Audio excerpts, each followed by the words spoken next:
지난 시간에 이어서 연력학적 프로세스에 대해서 계속 공부를 하겠습니다. 오늘 공부할 내용은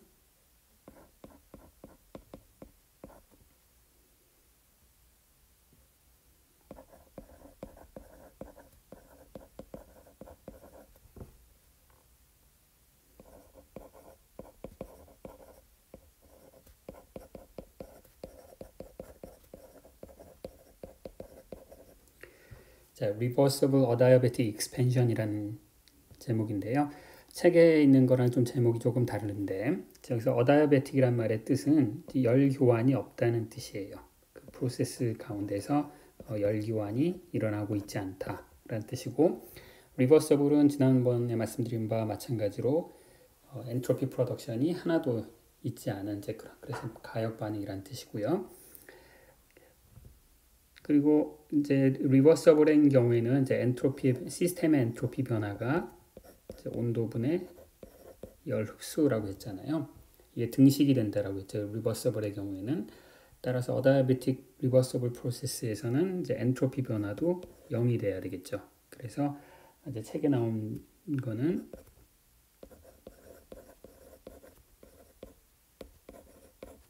리버서블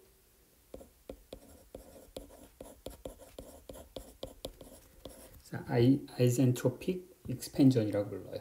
아이젠은 이제 아이소는 이제 똑같다는 뜻이죠. 아이소서멀 그러면 온도가 변하지 않는. 그래서 엔트로픽이란 말은 이제 그 아이젠트로픽이라는 것은 이제 엔트로피 변화가 하나도 없다. 그런 뜻이 되겠어요. 둘은 같은 말이 되겠어요.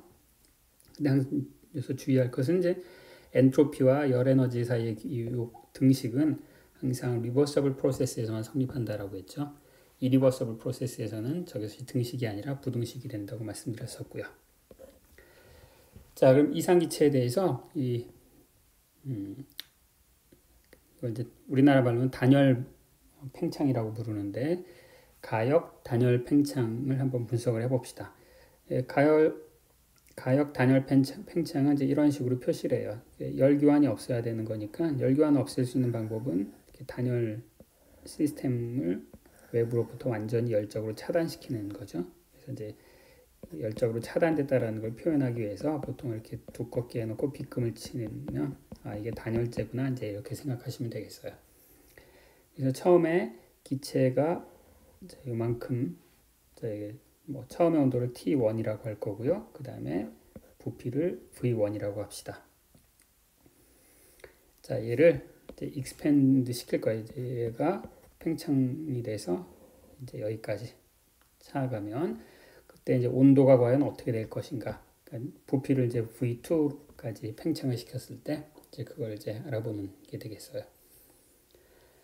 그러면 우리가 온도하고 부피를 알면 압력도 알 수 있는 거죠. 왜냐하면 이상기체, 우리 이상기체에 관련된 식들을 한번 다시 적어볼까요? 이상기체는 에너지가 2분의 3 NKB T. 그 다음에 상태 방정식이 PV는 NKB T니까 내가 초기 조건의 온도와 압력을 부피를 주었으니까 압력도 알고 있는 셈이나 마찬가지죠. 그렇죠? 자, 그래서 한번 이걸 이제 분석을 해볼 텐데요.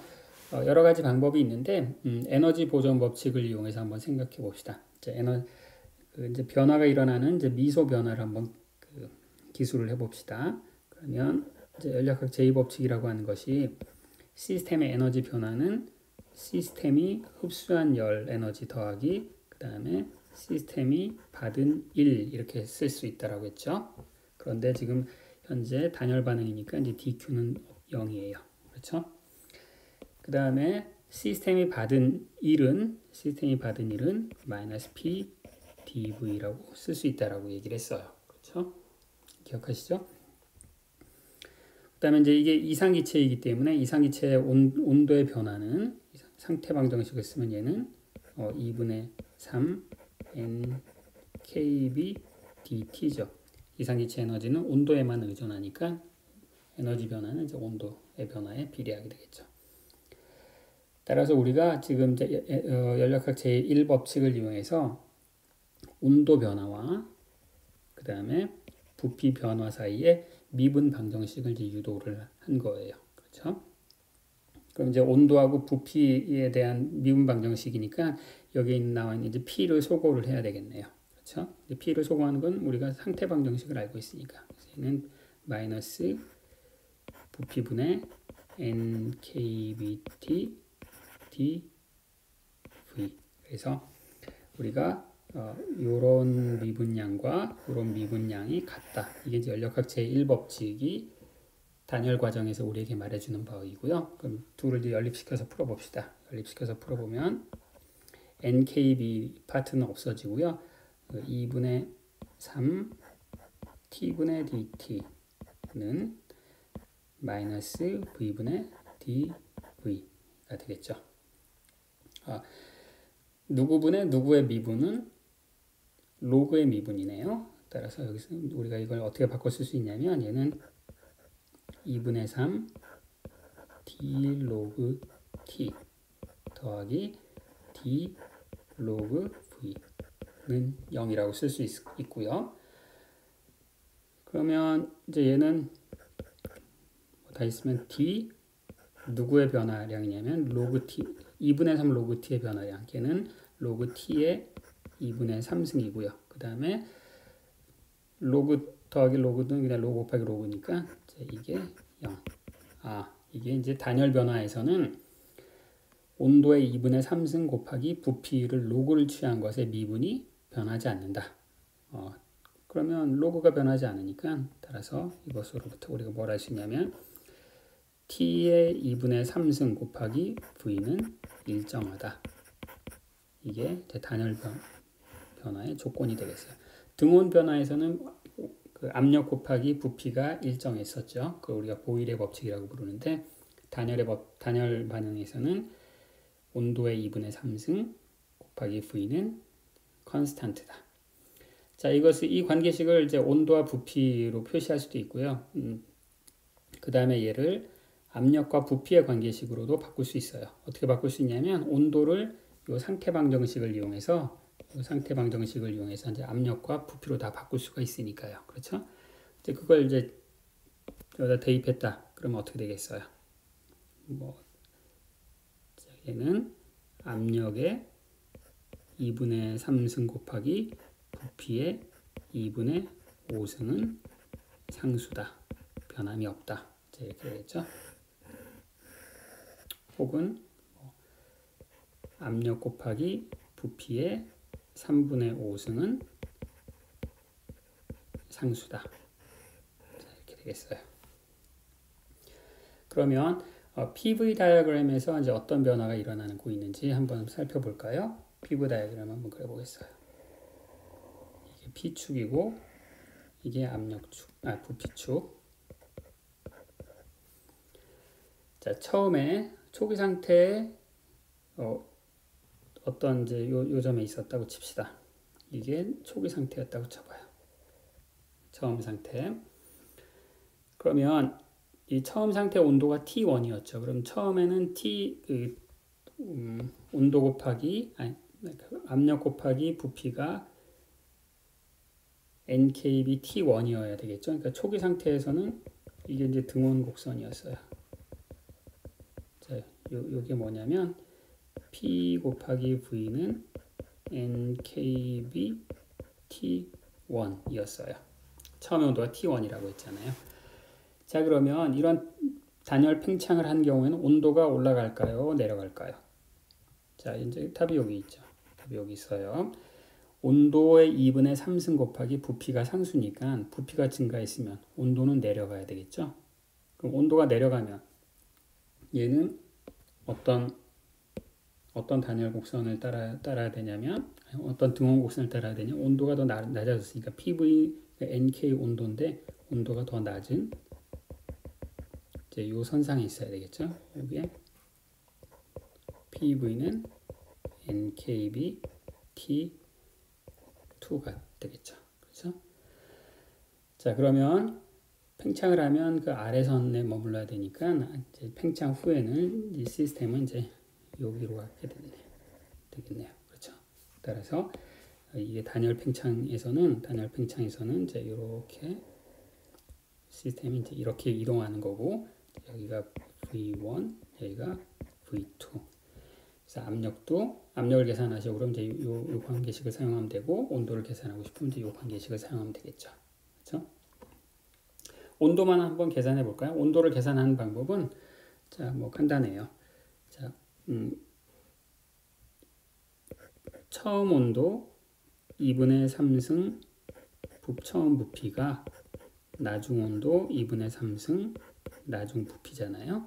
따라서 나중 온도는 처음 온도 곱하기 부피의 비율에 3분의 2승 하면 되겠네요. 그렇죠? 그럼 압력도 마찬가지죠. 압력도 처음 압력 곱하기 뭐 쉽게 계산하실 수 있겠죠? 자, 그러면 이때 이제 우리가 프로세스를 이제 다 분석을 했는데 에너지적으로 한번 생각을 해봅시다. 이 단열 팽창을 하면서 어떤 일이 벌어지고 있는 거죠? 온도가 내려가죠. 온도가 왜 내려갔을까요? 자, 온도가 내려간 이유는 여기 있는 에너지 보존 법칙이 우리 설명을 해주고 있는 거죠. 기체가 팽창을 하면 외부로 일을 해주고 있어요. 그렇죠? 외부로 일을 해주는데 단열 팽창에서는 외부로부터 아무런 열을 받고 있지 않죠.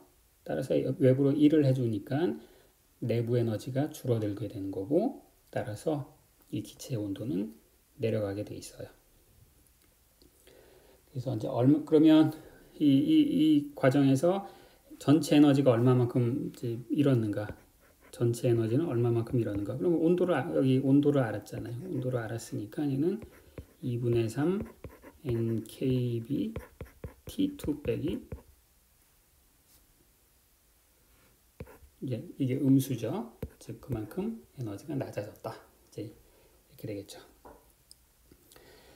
이 단열 팽창의 경우는 이제 우리가 이 자연계에서 이런 단열 팽창의 예를 쉽게 이제 찾아볼 수가 있는데 물론 이제 엄밀한 의미에서 우리가 여기서 공부했던 그런 진짜 이 리버서블 프로세스는 아니지만 비록 리버서블은 아니지만 이 단열 팽창의 예가 어디서 있냐면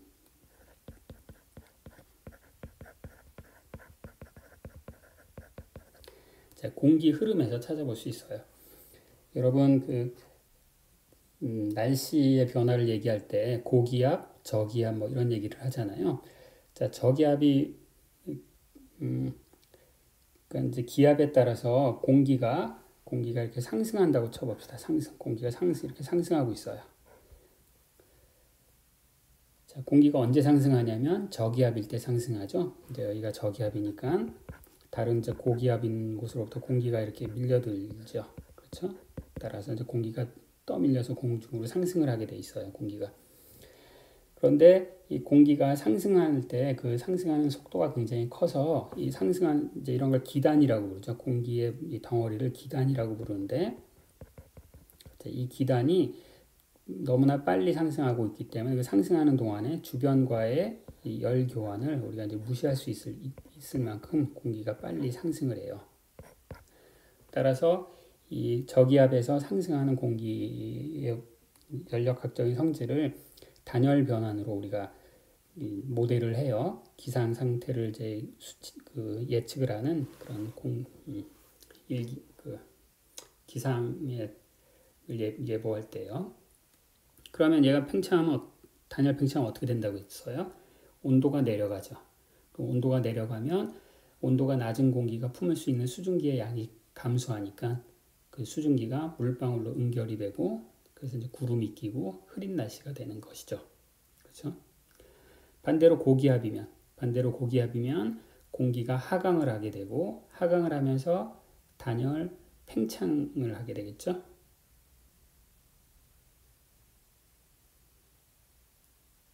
단열 압축을 하죠. 자, 공기가 상승하면 이제 이 높이 올라갈수록 공기가 희박해지니까 이 공기가 팽창을 하게 되고 공기가 하강을 하면 이제 공기가 이제 압축이 되는데 단열 압축이 되면 온도가 올라가게 되면 좀 더 많은 수증기를 공기가 품을 수 있게 돼서 그럼 이제 물방울이나 이런 것들이 다 증발돼서 이제 맑은 그런 공기가 되는 거죠. 그래서 이제 이게 이 단열 이제 그런 의미에서 이런 일기예보나 이런 거 할 때 단열 이 과정이 굉장히 중요한 역할을 하고요. 여러분들 그 헬륨 가스로 채운 이제 풍선이 이제 둥둥 잘 뜨죠. 헬륨이 공기보다 가볍기 때문에. 근데 그 풍선을 놓치면 어떻게 되죠? 그럼 그 풍선이 저 위로 그냥 쑥 올라가죠.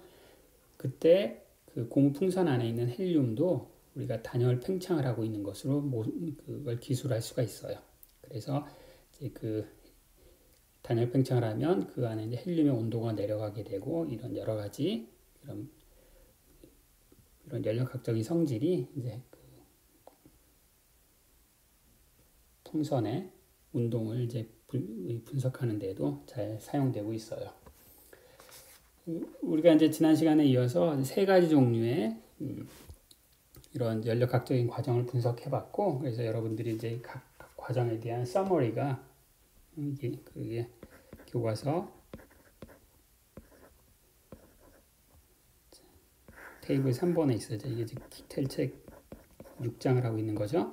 기텔책 6장에 테이블 3번에 세 가지 과정에서의 뭐 에너지 변화 뭐 이런 것들이 잘 있으니까 한번 확인해 보세요.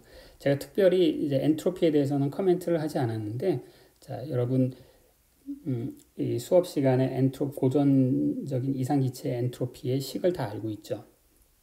그렇죠. 그 식에다가 지금 여기서 배웠던 이 단열 변환의 이 변환식을 한번 대입을 해보세요. 그래서 진짜로 엔트로피 변화가 0이 되는지를 한번 확인해 보시도록 하세요. 연료량에 대해서 공부해 보도록 하겠습니다.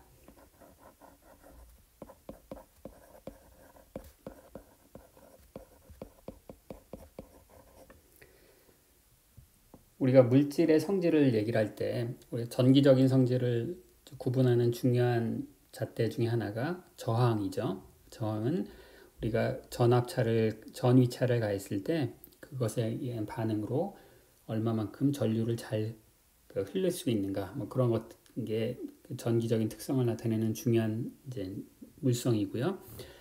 이 열적인 성질에서 물질의 특성을 나타내는 중요한 성질 중에 하나가 이제 연료량, heat capacity예요.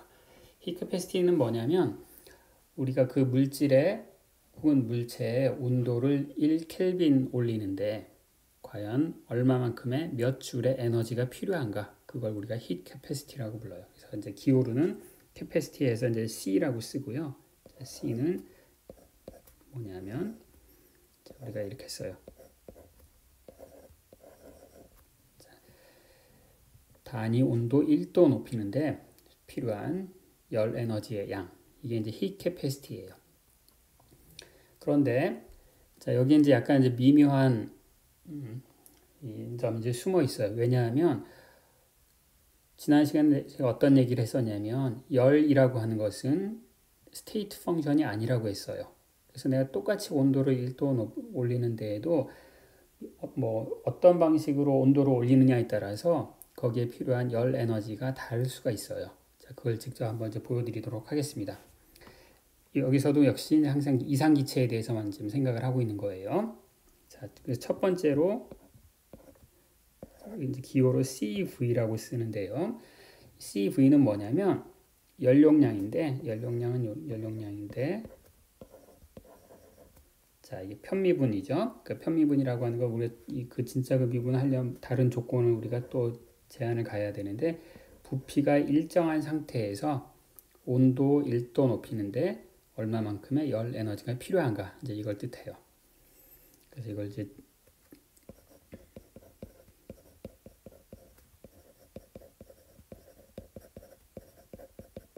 정적 연료량, 앞에 정은 변하지 않는다는 뜻이고 적은 부피라는 뜻이에요. 그래서 부피가 변하지 않는 상태에서의 연료량이 얼마인가, 그걸 이제 의미하고 있어요. 자, 이걸 한번 이상기체에 대해서 계산을 한번 해보도록 하겠습니다. 자, 이상기체는 자, 또 이제 그 에너지 보존 법칙을 쓰면 여기는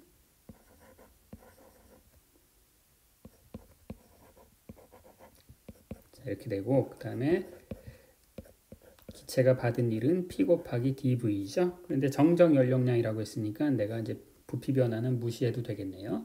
그래서 정적 연료량에서는 흡수한 열 에너지가 바로 이제 내부 에너지의 변화량과 똑같죠. 그래서 얘는 DU는 다름 아닌 2분의 3 N KB DT가 돼요. 그렇죠? 이게 바로 이제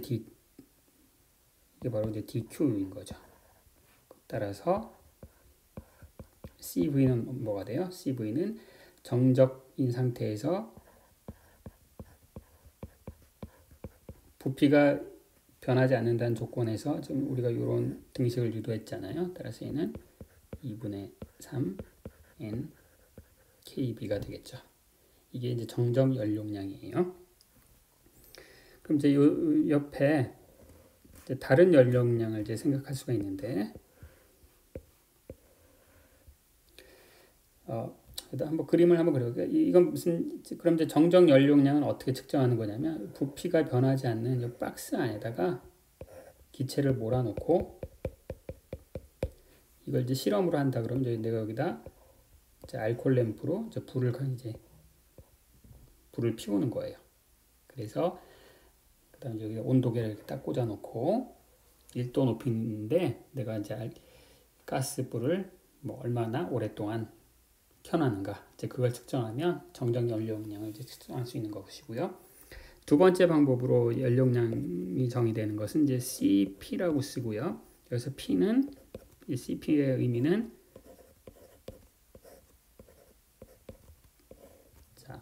온도를 올리는데 어떻게 온도를 올리냐면 압력을 일정하게 유지시킨 상태에서 올린다 이거예요. 이거를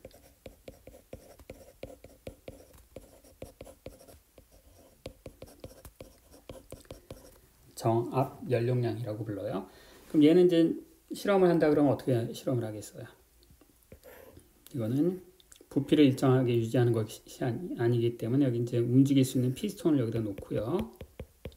그 다음에 압력을 일정하게 유지시키기 위해서 여기에 이제 일정한 무게 추로 이렇게 누르고 있는 거죠. 그렇죠. 추의 질량이 m이다. 그리고 여기 중력과 속도가 이제 g다 그러면 압력이 어떻게 되는 거예요? mg 나누기 저 피스톤의 단면적이 되겠죠. 그리고 여기다 자, 알코올 램프로 불을 피워서 얘가 1도 높이 올라가는데 얼마만큼 시간이 들어가는가, 이제 그걸 계산하면 되는 거죠. 자, 이때도 역시 한번 분석을 해봅시다. 역시 연력학 제1법칙에서 출발해서 할 거예요. 이제 인터널 에너지의 증가는 dQ 더하기 dW인데 이제 이걸 하는 거는 아까도 마찬가지지만 dQ를 구하기 위한 거예요. dQ. 자, 그러면 여기서는 이제 부피가 변할 수 있기 때문에 PdV라는 이제 1의 요소도 우리가 고려를 해야 되고요. 따라서 dQ는 흡수한 열 에너지는 du 더하기 PdV가 되겠죠. 자, 그럼 이제 이걸 이제 온도의 변화로 환산을 해야 되는 거니까 인터널 에너지는 뭐 쉽죠. 2분의 3 NKB DT죠. 이상기체에는 에너지가 온도만의 함수였죠. 그 다음에 P 곱하기 dV가 있는데 이건 우리가 이상기체의 상태 방정식을 쓰면 되겠어요. 이상기체의 상태 방정식이 뭐였죠? 부피는 P분의 NKB T였잖아요. 그 부피가 변하는 이유는 온도나 압력이 변하기 때문에 그런데 우리가 압력은 일정하게 유지시킨다라고 했잖아요. 따라서 이제 압력은 상수이기 때문에 PdV는 그냥 NKB DT가 되겠죠. 따라서 얘는 아까와 달리 2분의 5 NKB DT, 따라서 CP는 정압 연료량은 어떻게 되겠어요? 2분의 5 NKB. 이제 이 두 연료량을 비교해 봅시다. CP하고 CV를 비교하면 얘는 CV보다 크죠. 그래서 우리가 어떤 거에 온도를 올릴 때 지금 두 가지 방식을 비교하고 있는데, 압력을 유지시킨 상태에서 가열을 하는 게 더 유리한 것인가, 아니면 부피를 일정하게 한 상태에서 가열을 하는 것이 더 유리한가. 부피를 일정하게 유지시킨 상태에서 하는 것이 훨씬 더 온도를 쉽게 올리는 방법이죠. 왜냐하면 정압 연료량에서는 내가 이 외부에서 열을 가하면 그게 전부 온도를 올리는 데 사용되는 것이 아니라 일부는 여기서 그림으로 표시한 요 추를 이렇게 위로 밀어 올리는 데 사용한단 말이에요. 그래서 그러니까 외부에서 가한 열 에너지가 온도뿐만이 아니라 일에도 사용되기 때문에 훨씬 더 많은 열 에너지가 더 들어가는 셈이 되는 거죠.